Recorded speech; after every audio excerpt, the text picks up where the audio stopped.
And again, another different sport, similar to James Hibbard. This one is cricket, and I've got with me another close mate, Will Harries, who I grew up with playing cricket. When I first got introduced to cricket, he's someone I met straight away, very young, and very similar to me until I got to a little bit older, 18, 19, 20.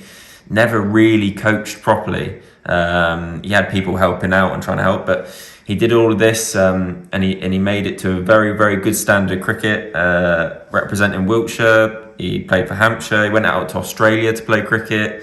Played for South Wilts in the Southern League. So Will Harries, how are we? How's lockdown been for you? Yeah, not too bad actually. Yeah, not too bad. Thank you. Doing all right. Good. So how's preparation going for the new cricket season? Who are you playing for this season, or do you not know yet? Yeah, I'm thinking to go stick with South Wilts for another year. Just because last year was a bit rubbish with the whole COVID thing. I just feel like I've got a point to prove and stay there and have another crack at it. Try and get back to my best.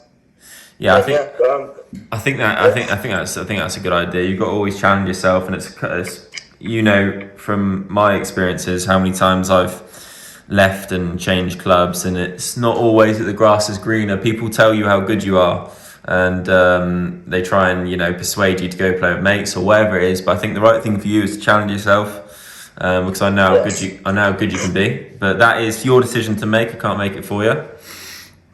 Nice.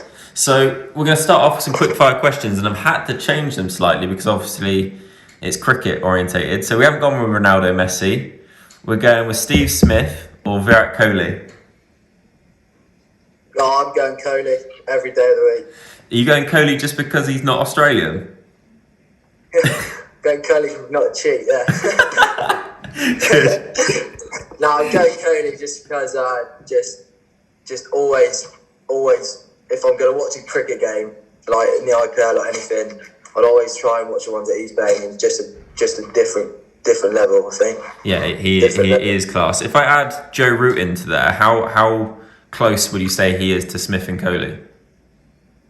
Yeah, like Joe Root for me, like it's someone that I've grown up watching and stuff, and always was our best player in all three formats, and probably it was always someone you could rely on as an Englishman. Like certainly, we've had some good years over sort of the last 10 years, and Joe Root sort of at the top of that team, sort of like progressing us. But I just think over the last year of his captaincy and stuff, obviously playing a good Australian team in the Ashes, and I just think he struggled a little bit. But it's nice to see him doing so well now, like playing and getting hundreds out in India and Sri Lanka and stuff. So yeah, he's close, man. I would say he's probably like fourth or fifth in the top, behind sort of like Smith, Kohli, Williamson, all those players. But yeah, he's certainly up there. Yeah, good answer. I'm going to add this one in as I was thinking about it, because I know who it is for me. Who's the cricketer that got you interested in cricket? Because for me, it's Kevin Peterson, the 2005 Ashes, with his stupid hairstyle. Who was it for you? Yeah, so my hero as a kid growing up was always Flintoff. Yeah. And it was always that first series that everyone always sort of fell in love with the game, was watching that Ashes series. But yeah, I've never seen a guy play cricket like KB played it. Just took the game by storm, and I love watching him. But Flintoff was always just the way he played the game and stuff. He's always 110% or nothing really. So it's kind of the way I try and play it. But yeah. Yeah, I think he's similar to you as well. Bowls a bit, bats a bit, can field, and loves a beer. Next one, best player you've played with. Best player I've played with. You know what? It's so hard, man. I've gone blank. So you can't say me, obviously, because I know it would be me. But if you were going to pick someone else, I'm gonna go best player I've played with, just for mindset, knowing the game and just performing, is probably Tom Morton, I'd say. I knew you were going to say that. Just a natural man, just knows the game inside out.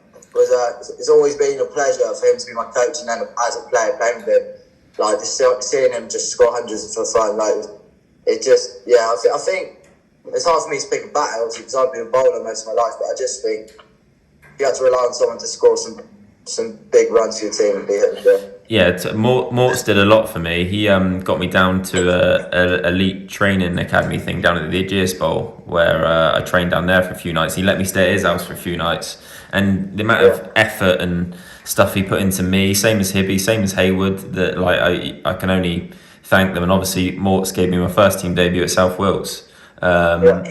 So yeah, he's a top player. I think I know the answer to this one, but I'll let you answer it. Best player you've played against? Best player I've played against is Triscoffic. Marcus Triscoffic. Okay, I'll leave that question there because I reckon the answer to a future question is going to be at the end of that. So we'll leave that one there. Best ground you've played at? Best ground I've played at. Well, I played a couple of games now in the Aegeus Bowl, which was quite an experience. Like just real nice. Obviously, just a real nice place to play, like a test ground now. But yeah, that was probably like my first proper experience of like being out of club level grounds. It's like, well, this is like such a step. Like, yeah, so probably that I'd say. Played a few games there. It was good fun. The Aegeus Bowl's class, isn't it? And it's only got better and better since obviously it changed from the Rose Bowl. It's got bigger and better. Yeah, definitely. This is an interesting one. Coach who's had the biggest impact on you? Well, I thought this might come out. There's two. Like when I was a kid, there's a guy called Graham from my old club called Shooting who, like, he was just more of like kind of like a father figure. Like he got me into like playing men's cricket so early, and like, obviously just making me learn the game from an early thing. Made me like help me out a lot more. Just reading games and like learning about. It's not just about bowling fast, but hitting the ball as far as you can. And then like going higher and higher, like obviously like I'm not gonna big Morse up this whole way through, I promise. But yeah, Morse like he got me through got me from like just normal club level into like playing proper club level cricket, like top standard club level cricket, and get me into the Wiltshire team and stuff. So and he like helped me a lot just with technique and just like the right way of going about training and stuff as well, which is massive for me. They're big at training, aren't they? They're big into training at South Wilts, which is good. But they've got to be because they're standard. Yeah, and he helped me with my batting as well. Like, over the last year and a half, that's just like come on leaps and bounds. Like I always was just in the mindset of hitting the ball as far as I can and scoring quick runs. And Mort's just told me like good bowlers will eventually get you out. So. Like, it just helped me a lot with my technique. It helped me a lot over the last year. So, yeah, probably say Graham from a young age and then Morts. To be fair, I'd say Graham for me from a young age. We all know how much of impact he had on that sort of generation of shooting players. And then for me, either Morts or Hibby or Paul Draper, to be fair. They all put a lot of work into me, and I never really thanked them as much as I should have. I had a few sessions with Hibby actually down when I first joined South Wilts, and then I went to pre-season and he helped me quite a lot of just like with my bowling technique and stuff. But there's one other guy, like a few guys like from shooting that probably won't get the mention, but like Mark Gurd and like Jamie, they helped me as a kid as well. Just having that coach there that was always there. They didn't really have to do that much, just was always having sessions on. Always making sure there was something for the kids to do. I think I think actually we should Mark Gurd were brilliant for me. Mitchell and Will Sleeman, they all helped. I'd say that. Yeah, I never thought I'd say that. Oh god, can't wait till he hears that. Here's a good one, and obviously you can look at this as an international stage or a club stage if you know them. Coach you wish you had, so coach you wish you played under, because obviously cricket is different to football as a coach. You don't necessarily get it at a lot of club levels. A captain sort of looks after the team, so maybe higher up you might need to be looking at a coach you wish you had played for or been coached by.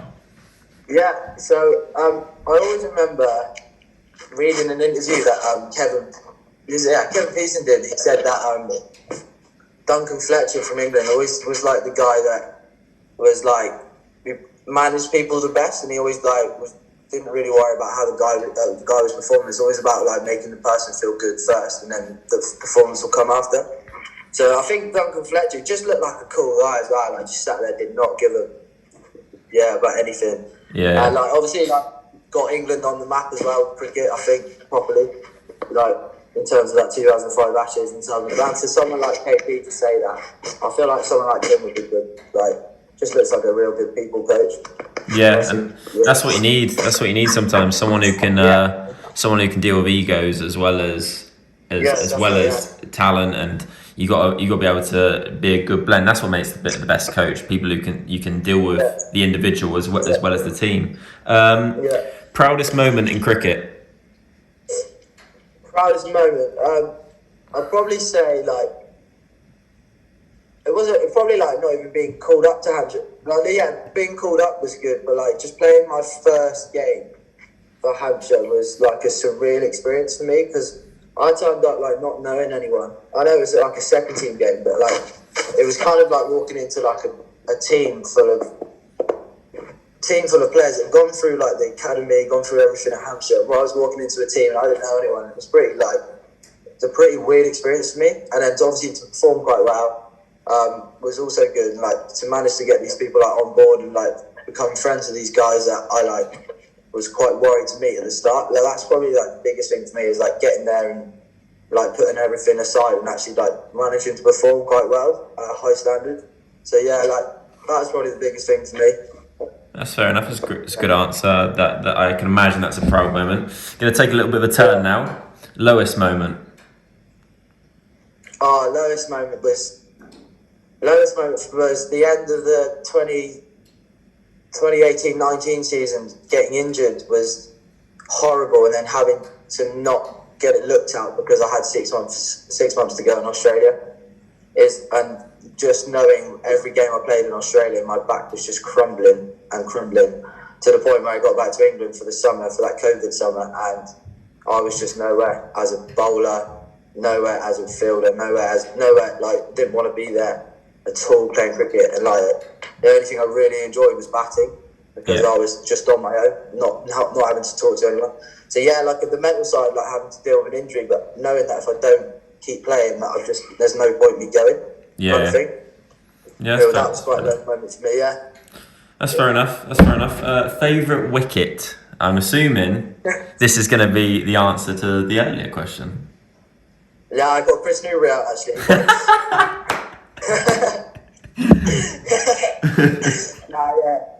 You know, there was obviously I would always talk about the Trescothick wicket because like that was the biggest name, like everyone knew about him and stuff.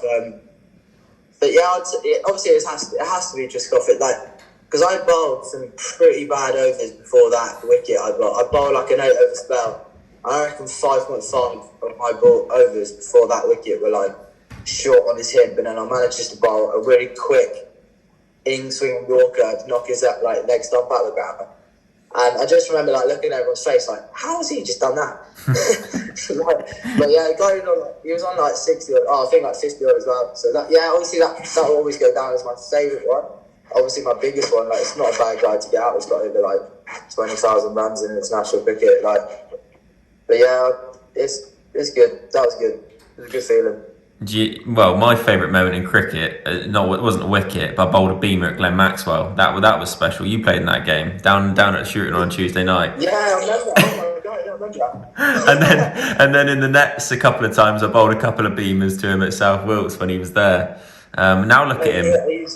He hit some absolute bombs that day, didn't he? Yeah. Now look at him playing for Australia. Oh yeah. No, he's a fraud. Oh my God. Good. I knew we'd get in trouble at some point in this podcast. It is an interesting one, and I don't know how many people will answer this question, but have you got any regrets? Not yet. Any regrets? Yeah, it's a weird one. I kind of regret not going through the process of being coached as a kid. You know what I mean? Yeah. I always think, where could I be now if I did things differently as a 15, 16-year-old kid? Because like I was just your average like left arm bowler back then. I just think I could have gone like, that's nothing against anyone I was playing with or helping me back then, but like I always think like if I could do it at 21, 22 at quite a good level, maybe I could have done it at 18, 19 and maybe be in a different kind of place now than I am. But yeah, that's probably my only regret. But like I said, as a kid, it's not really like I wasn't really me to decide kind of thing. No, it's what you've got at the time, and you made the best of your resources at the time. And I'm going to add this question on here. Just thought about it on the spot. It says who was quicker in their prime, George Plank or Will Harries? You know what, right? I would turn up to cricket every single Tuesday, Saturday, Sunday, and it'll be, who do you reckon's quicker, Planky or Will? I was like, Planky's quicker, but he don't have a clue where the ball's going. I've never heard anything more true. In their prime, I'm gonna stick with my guns and go me. I reckon 2 years ago, Planky's not getting up to top speed like I am. Debate. Look, I think we're always going to argue over this, and I think in the comments below, leave, right? I think when I was quick, I was very, very quick, and I don't think there's much in it at all. The difference is I was so erratic that it could either be a 10 over spell where I look worldy, or it could be a 8 over spell where I look like I'm trying to take people's heads off, and it could be going anywhere. It was the funnest thing playing cricket with you, because something was always going to happen. It's either be a 999 call, or you're knocking someone's stump out of the park, or you're hitting someone in the chest and they're going off and there's a scrap coming on. It was always fun.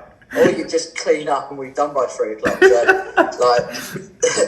it was always a pleasure playing with you, George. I promise you. The funniest game I can remember, I remember we had an argument with the other team, is that we played Steeple Langford in a friendly, and I bowled 3 bounces and an over, and 2 of them knocked his helmet off his head, literally onto the floor. I remember. Oh mate, he lost his head, didn't he? He lost his head. And you just said it's a game of cricket. And to be fair, I'm thinking to myself, I'm not trying to do this. I'm trying to pitch it up. And you're looking at me behind the stumps, just sort of shaking your head with noobs next to you. And I was like, oh my days, I'm so sorry. You went for the third one, man. I couldn't believe you went for the third one. You're allowed to in an over. It was when the beamer came, it was too far. Oh my days. Yeah, right, let's get. I'm pretty sure your beamer was up to. My beamer. Was up to 6 at Steeple Langford. My beamer is a great ball. I haven't told anyone this, but I am coming back to play cricket this season as well. I had a little conversation with a couple of people. Conversation. Don't know where yet, but I am coming back. I'm back in training ASAP because I miss it. Well, I still think I got something to offer. Maybe a little bit. I definitely think so. Yeah, you can find you a slot and shoot in second team, I think. Oh my days. Right, let's get serious. Let's get reasonably serious, because I don't like these being too serious.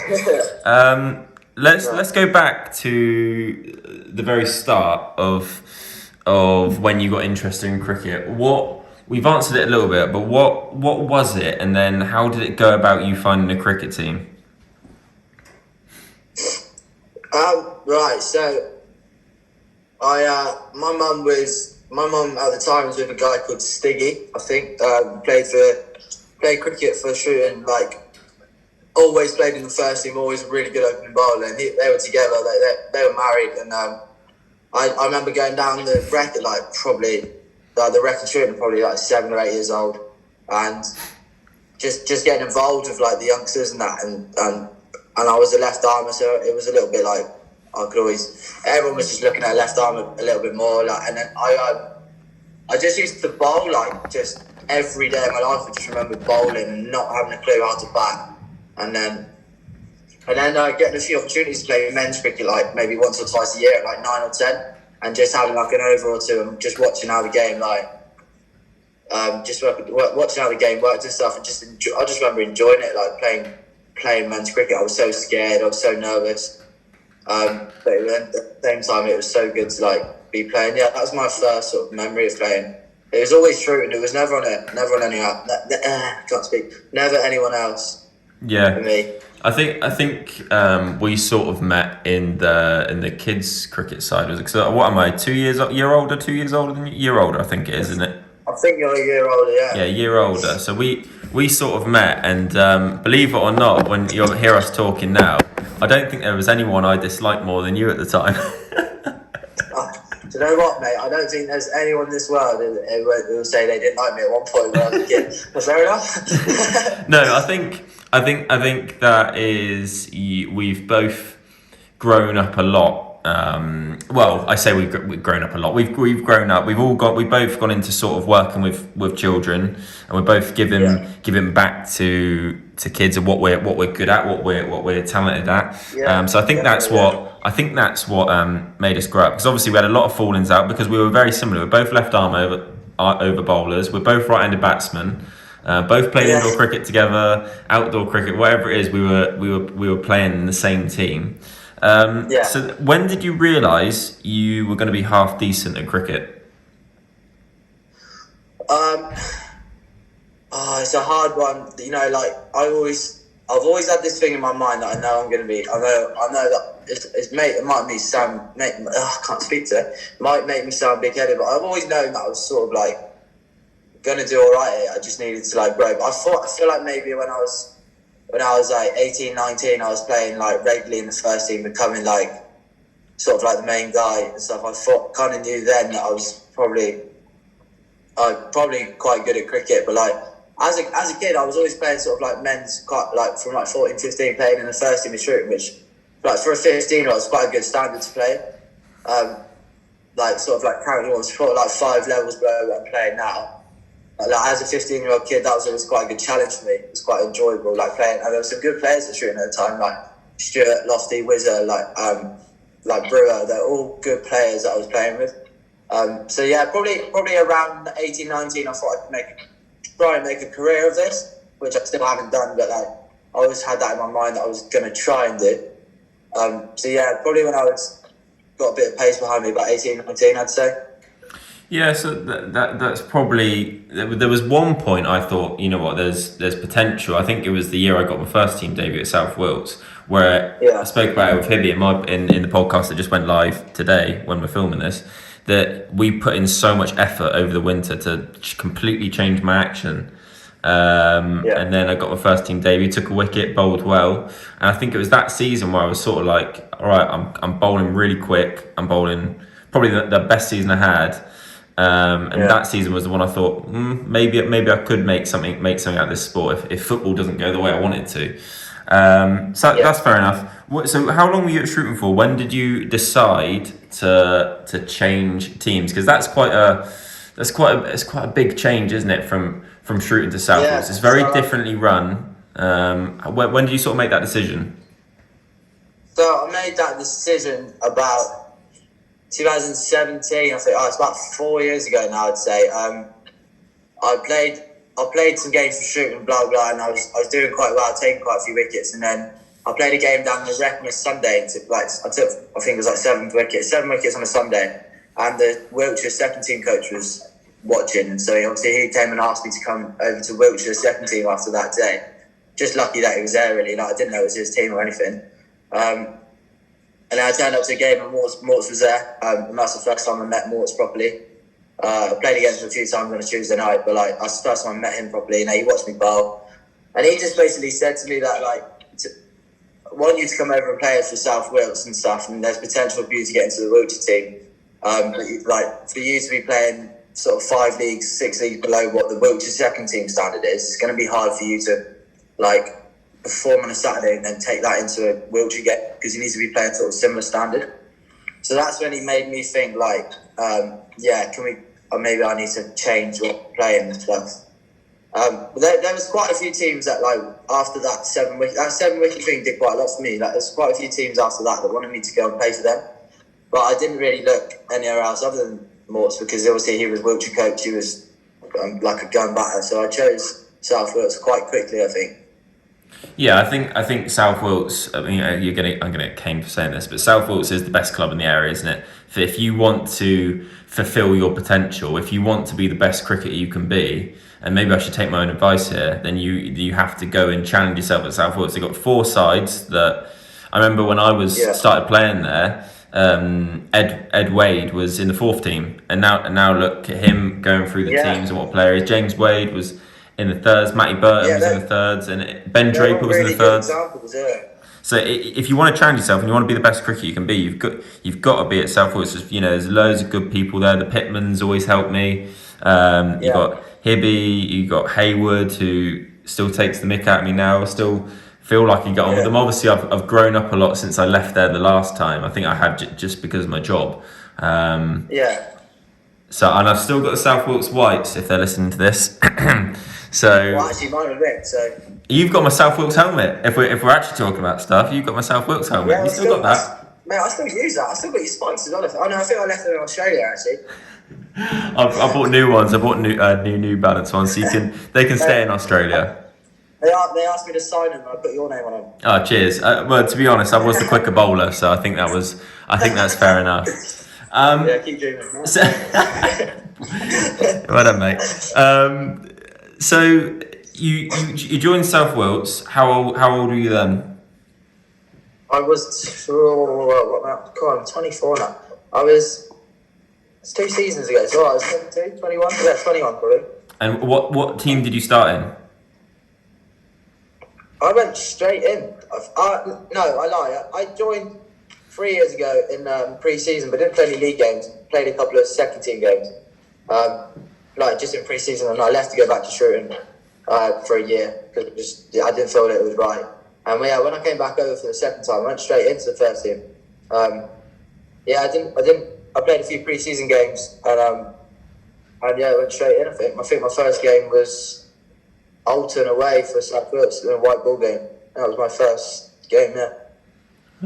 Fair play. Then what sort of happened from then? Because I guess you could say your career kicked off a little bit from there. What was the next sort of the big thing that happened to you after that season when you went back? You know what, man? I've got such a good story about this. I was playing in a game against Hampshire Academy in a friendly, and they're playing down at South Wilts, and I bowled 7 overs, 1 for 79. I think I got absolutely cutted everywhere, right? Like awful. I bowled my first over. I think I bowled 5 or 6 wides. I think it went for 20. And Wilts was like, "Yeah, have a blow." I was like, "Oh, really?" and I came back on for a second spell, kept going around the park, and got Brad Taylor out, which is like he's like a contracted pro. But I got around like LBW. I think he just missed a straight one. It's pretty bad ball. And then I got a phone call. I think that game was on the Saturday, and I had a phone call the next weekend. And I'd been out on the night out, and I woke up at like 8. I was on the toilet. Weirdest thing ever. And I had a phone call, and this guy rings me and goes, "Oh, hi Will." And I went, "Yo!" Just answered the phone call like I thought it was one of my friends. And he goes, "Oh, hi Will, it's Jimmy Adams here from Hampshire Cricket Club." I went, "No way, you're lying." I swear to God, I said that. And he was like, "Yeah, it's Jimmy Adams here." And I was like, "What? What, Jimmy Adams?" He was like, "Yeah." And I was like, "Oh, hi, you're right." Oh my. Like, yeah. I was so embarrassed, mate. I was like, "Oh God." And then he was like, "Oh, I like what I seen in the friendly." And I was like, "What?" I was like, "Oh, this has got to be a wind-up. This is like my actual words." It's like, "Surely this is a wind-up."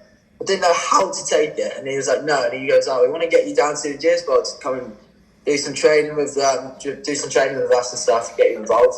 And I was like, "What, me?" Like, I couldn't believe it. I was shocked. Because I never had this thought in my head that I was ever going to go anywhere past club cricket. Never had this thought in my head. Always knew that I could, but never had this thought, like, didn't know who to talk to, blah, blah, blah, about anything. And I just remember answering the phone call and be like, "Yo!" And then he was like, "Hi, Will, it's Jimmy Adams here." And I was like, "Oh, good." If anyone, they can't see my face, but I've been cracking up now for about a minute because I can. Whenever I've rang Will or spoke to Will, he will always, you would always answer the phone, or you'd say something stupid when you answer the phone. So I can only imagine when Jimmy Adams, and if you don't know who Jimmy Adams is, Google him. You should know who he is. Amazing cricketer. But I can only imagine that you doing that and then being so embarrassed after. Mate, just sat there like, what am I going to say now? I've got to meet this guy in person in 3 or 4 days, and I've just answered the phone call going, yo! Yeah, that was the weirdest thing for me, because like to that point, I'd done nothing in my cricket career for him to call me, and he'd seen me bowl once, and I'd gone round the park, and I thought, this has got to be a wind up. Like, this has got to be Newbury on the end of the phone. Like, so yeah, like that was when I first thought, like, oh, here we go, like something's gonna happen here. Yeah, so then great story. Tell it to most people. Well, I would. I'd tell that far and wide. That's a brilliant story. Fair play. So then you went down to Hampshire. What sort of happened then? So I did a few like open net sessions with like mix of the first team and the second team. Like, I was just bowling against some like good players in the nets, and then I think I played. My debut was two 2020s in a day. I can't remember who it was against now. No, I can't remember who it was against now. But I played 2 games in a day. I took 4 for 12 in the first game and 3 for 15 in the second. And then like obviously I was over the moon about that. And then I played a couple more 2020s, which I bowled well in. Didn't really get as many wickets. Like, I think I got like 1 to 25 or something, and I had none for 15. But these were all like off 4 overs. So I was bowling like I kept bowling my overs for Hampshire, like, and they were trusting me with like the end overs and stuff, which was good. And that was. Yeah, that was really. And then there was one. I was down at Rec playing games for shooting actually on a Tuesday night, and Jimmy rang me at like 8:30 saying, "Can you get down to Somerset to play in a 4-day game tomorrow?" And I think it's Thursday actually, and he was like, "The hotels all sorted, like get down. You're playing in a 4-day game for us." And that was it. And then I looked at the team sheet, and that was when Triscoffic was playing against them, and I was like over the moon, like crazy. Got the train. No, so I didn't get a train. I got a list with the physio who lived in Romsey or something. And I went and got dropped off at his house, and we went down to Somerset, and I played in that, and played with quite a few pros in that game. That was quite a good experience. So yeah. So it happened sort of very quickly. Then you're sort of where you've gone to. It happened very, very quick. So I can see why that'd be your proudest moment. Representing Wiltshire is obviously very good, very, very good. But then when you're representing someone like Hampshire, it's almost the next step up, and you get to play against players like Triscoffic.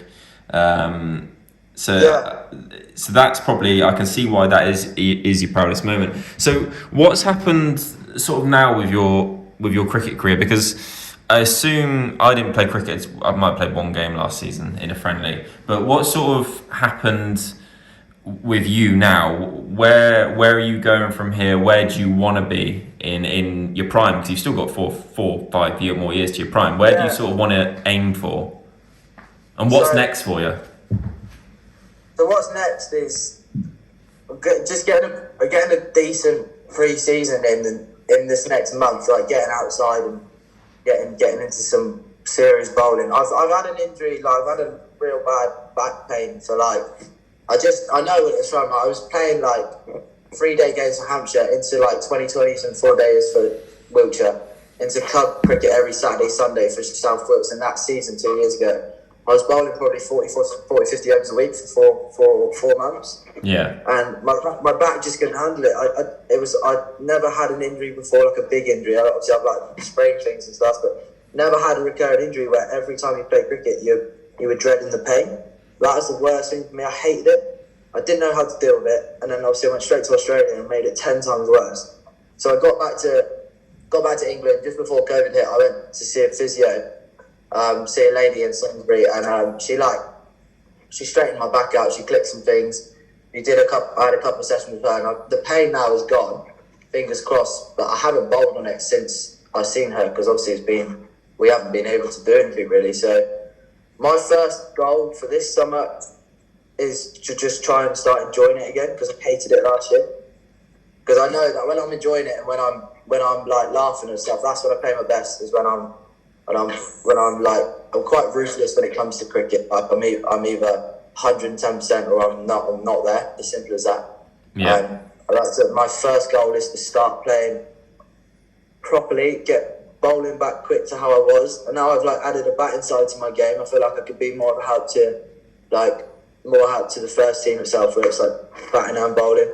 So I'm looking forward to it. I'm looking forward to getting back into it. But my first goal is to not feel any pain and to enjoy it, and then I know that I can go again. I think the enjoying bit's the main thing. I think that's the same with any sport. Really, it's you have to enjoy it. Otherwise, it turns into a job. It turns into a chore. And I can remember at one point I thought, I'm not sure I enjoy doing this anymore, because it was I had a girlfriend at the time, and it was, cricket isn't just a football. It's not a game of football, is it? It goes on for longer, and you never just play Saturday. You always play Sunday, and then you play Tuesday, Wednesday. I remember me and you used to be trying to play cricket every night of the week and trying to get down the nets and doing anything we could just to get out. Whoever drove at the time, we'd get out and just play. I'd still do that now, and I'd still go do that now, and that's how, because I've missed it. You have the time out, and whatever time we've had out, and you miss it. I think now is probably a good time for me to come back. So I think for you, I think the main thing is just enjoying it. I think maybe some of your lifestyle choices, depending on how far you want to go in life. If this is from a friend saying this, because it's similar to football.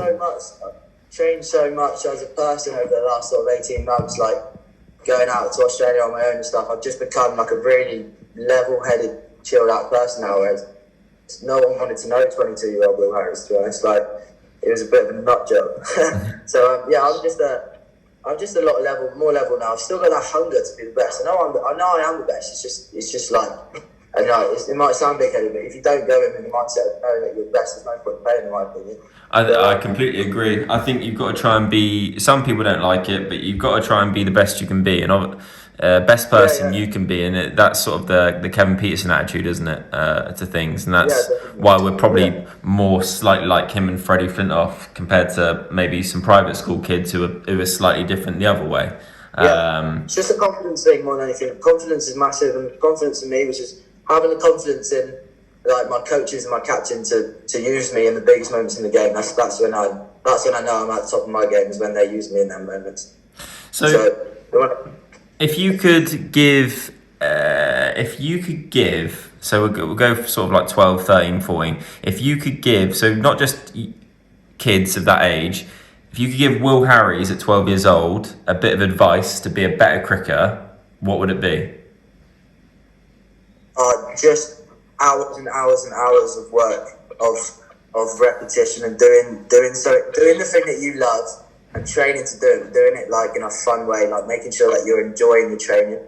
I've just found out that like bowling at someone in the net is never going to make you better. It's about working ways of getting someone out is the way to do it.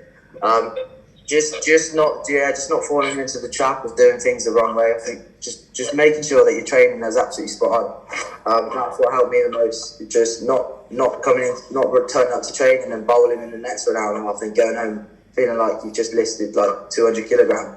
Like, it just never worked for me. Just like doing the right thing at the right time. That's what I give. That's what I change now. As I just go back as a 12, 13-year-old kid, I just play the game every day. And do the things that I just make sure that you get the best at your skill. And I don't think anyone can tell you you're not good enough. So, and the other thing you get, and obviously probably from our friendship groups as well, is cricket boring? You know what? For 24 and a half years, I've said no, and now I'm like, I ain't watching. If there's darts or cricket on the telly, I'm watching the darts. For the first time in my life, I'm watching the darts. You know what? It's only because of that COVID season that I'm thinking this. As soon as I get back into playing full season, I'm probably going to be straight back on the cricket hype again. Obviously, we both play football a little bit, and there's football. You'd say is probably the most exciting sport in the world. But when you go look back at that World Cup we won against New Zealand, have you seen a more crazy atmosphere moment in sport than that? I personally can only think of the Aguero moment. I can think of when Liverpool won the Champions League.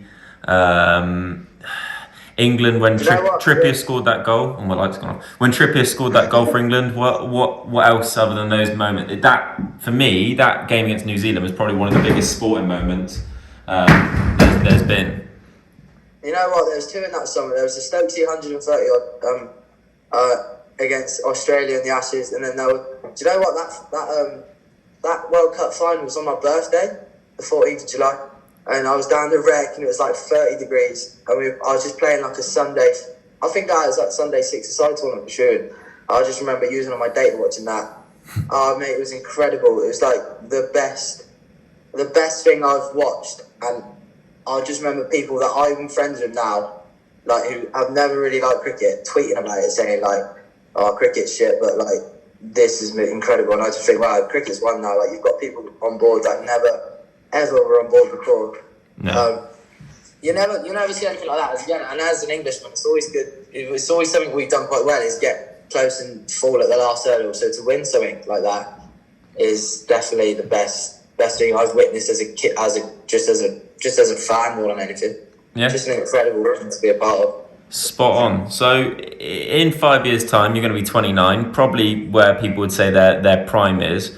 Where do you want to be at 29 years old in cricket? Where do I want to be? I want to be a pro. I want to be contracted. I want to be making a living off playing cricket, and I just want to be respected in the game as a cricketer. That's my goal. Whether I get there or not is up to me. But yeah, that is my goal. I'm going to work hard as I've ever worked this year to get back to how I think I should be, and then hopefully from there, counties will start noticing again, and the people will start noticing, and then we'll go from there. But watch this space. Watch this space. Good. It's a good answer, and I think that's what you got to do. Like you said, it's only you who can decide where your future's gonna go now. Like people can tell you how hard you've got to work. People can give you their opinion and give you the right coaching advice. But if you don't put the effort in, you're not gonna make it to where you want to be. So I think that's all we can say. Got anything else to say before we go? Before we leave the people? Got any shout outs? Anyone you want to criticise or abuse? Go on, get something in there. Upset the apple cart. No, the new version of Will Harries doesn't sit here and criticise anymore. He's a changed man. I just want to say thanks to all the fans, that was supporting me along. I can't even sit there and joke about that. You know what, mate? It's been a pleasure to talk to you. I'll just watch this space. Hopefully some good times to come in the game. Hopefully, just find my love for it again. But yeah, thanks a lot for this. No worries. It gives you a little platform. So maybe people get to know Will Harries a little bit better, the new Will Harries. Then hopefully we can have a chat in a year's time after this cricket season, and hopefully we're in a different place and we can do this all again, and we can see where you've gone from there. But I appreciate your time. I'm going to go watch Saints Leeds, and good luck with that. I believe. I'll see you in a bit.